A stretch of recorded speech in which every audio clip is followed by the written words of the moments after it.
30 seconds.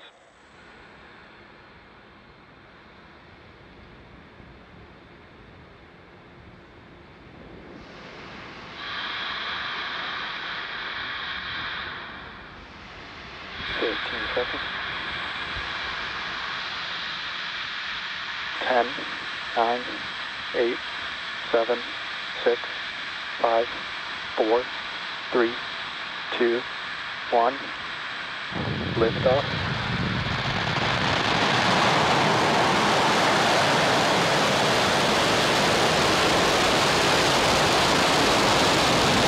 Stage 1 propulsion is nominal. 2 down.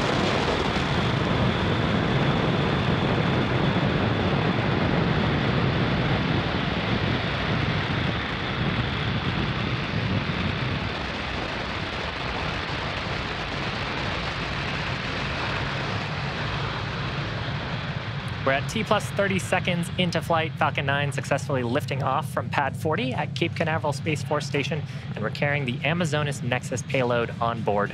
Now we've begun tilting the engine, that's called gimbaling, and we've begun to turn the rocket horizontally away from power and telemetry pad. Nominal.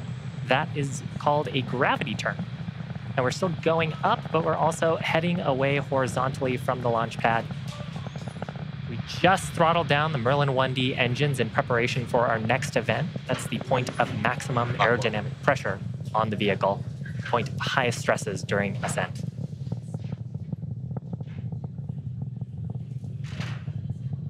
Max Q. So with that, we are through the point of highest stresses on Falcon 9. Now, the next major milestone will be coming up at around the T plus 2 minute and 30 mark. That'll be main engine cutoff, followed by stage separation, and then SECO. MVAC engine chill. Excuse me, and second engine start number 1. Now, I talked a little bit earlier about the gravity turn. Part of the reason why we do that maneuver is to pick up velocity. A rocket has to go about 17,500 miles an hour horizontally in order to avoid being pulled back down to Earth. And that's why these next 3 events are pretty important. MECO is where we shut down all 9 of the Merlin 1D engines in preparation for stage separation. That's where the first and second stages will separate. And then we'll start up that Merlin vacuum engine on the second stage for second engine start number 1. It's ultimately the Merlin vacuum and the second stage that will carry the Amazonas Nexus satellite into orbit around our planet. So again, those 3 events coming up in just under 10 seconds.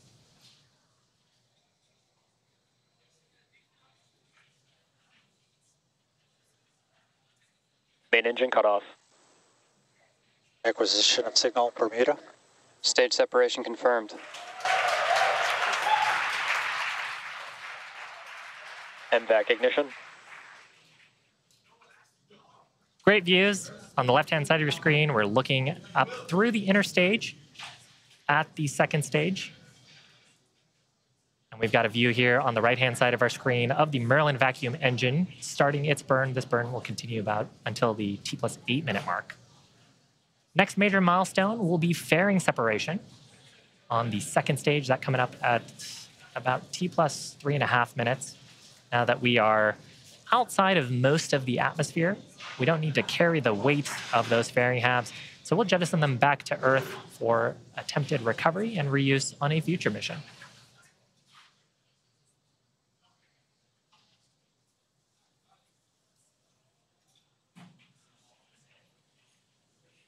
Fairing separation confirmed. Great views from the top of the second stage. You can see that the fairings have separated. Once again, we'll be attempting to recover these fairing halves for use on a future mission with a recovery vessel named Bob.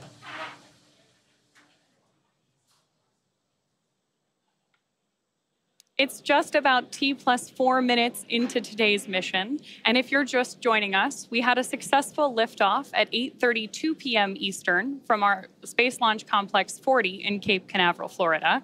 And you're joining us in the middle of the first of 2 planned MVAC burns ahead of satellite deployment. This is a particularly exciting portion of the mission because we have 2 major events happening right on top of one another. Right now, you've got that beautiful view of the second stage engine burn. And coming up at around T plus 6 minutes, On your screen, you'll see the first stage's entry burn begin. For the entry burn, we will relight 3 of the Merlin M1D engines on board the first stage, starting with the center E9 engine and followed shortly after that by the E1 and E5 engines, which collectively work to slow down the vehicle as it passes back into the Earth's atmosphere.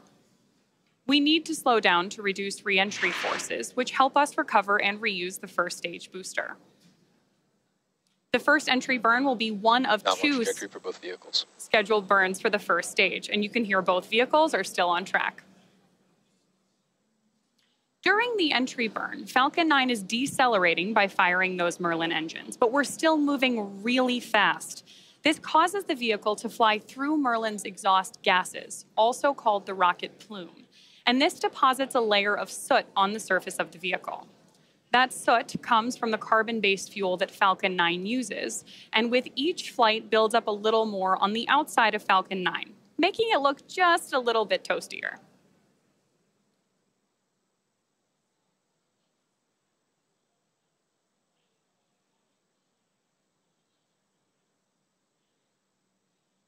In the bottom of your screen, you can see that Falcon 9 is still picking up speed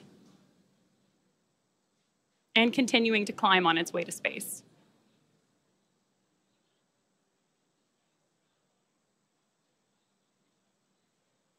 Stage 1 entry burn startup. There we heard the call out that our entry burn has begun. Stage 1 FTS is saved. If you're just joining us, on the left-hand side of your screen is the first stage re-entry burn, and on the right-hand side, we have the second stage on its way to orbit. We expect this entry burn to last just about another 10 seconds.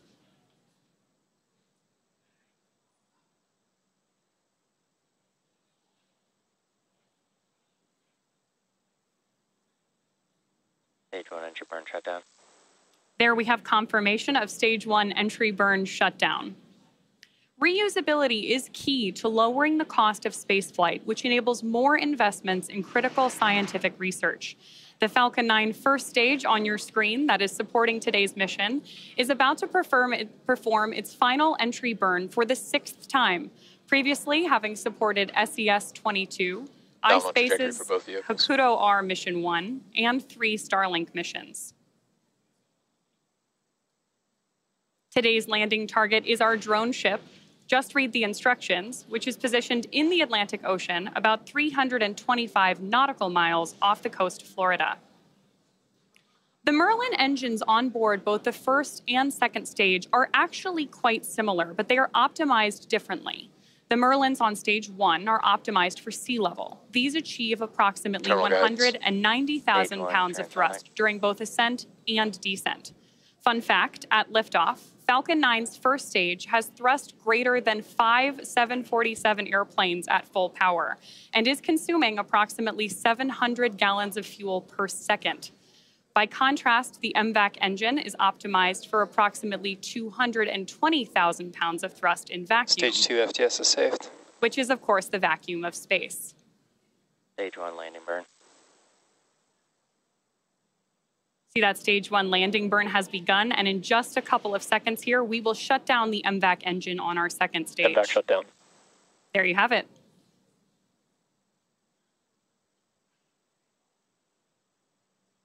Now we're Stage 1 landing leg deploy. just awaiting confirmation of nominal orbital insertion for the second stage. Nominal orbit insertion. Good call-outs there. Stage 1 landing burn. And hopefully you heard it through the cheers in the Expected background. loss of signal, Cape Canaveral. That landing marks SpaceX's 170th recovery of an orbital class rocket, including first stage landings for both Falcon 9 and Falcon Heavy. Of course, the mission isn't over yet. The second stage is now embarking on its first coast phase.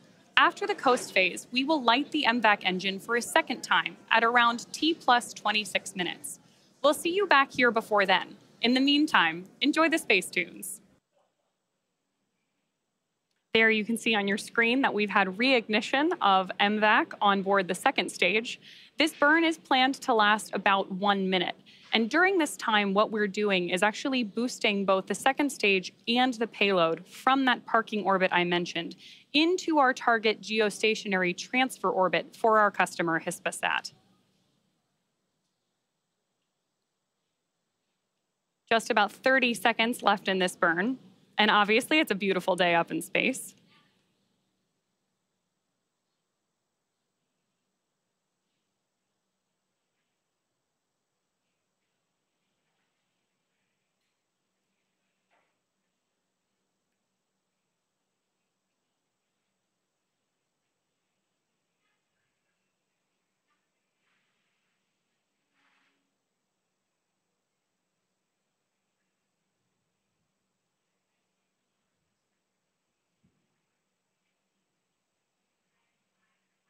There on your screen, we had second engine cut off too, and we were waiting for a confirmation of good orbit from the nets.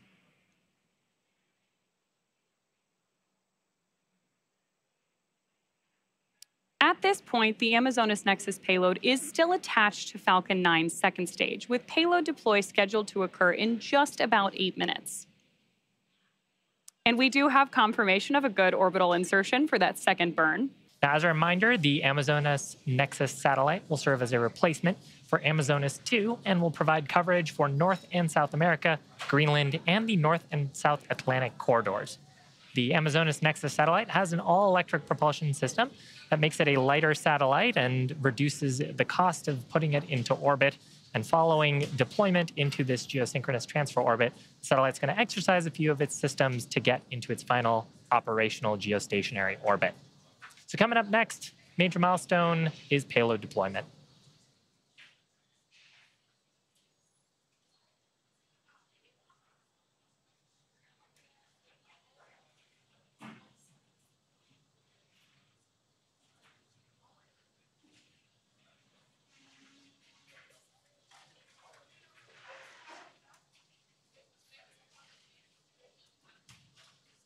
Payload separation confirmed.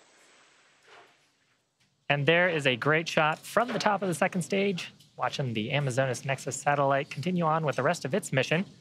But that is going to end our webcast coverage for today. Acquisition of signal, Maldives. All of us here at SpaceX want to thank our customer Hispasat for entrusting us with today's mission. We also want to give a shout out to the Range and Federal Aviation Administration for supporting today's efforts. Today's launch concludes our 208th overall SpaceX mission to date and our 9th launch just this year. Thank you for tuning in. We'll see you again soon.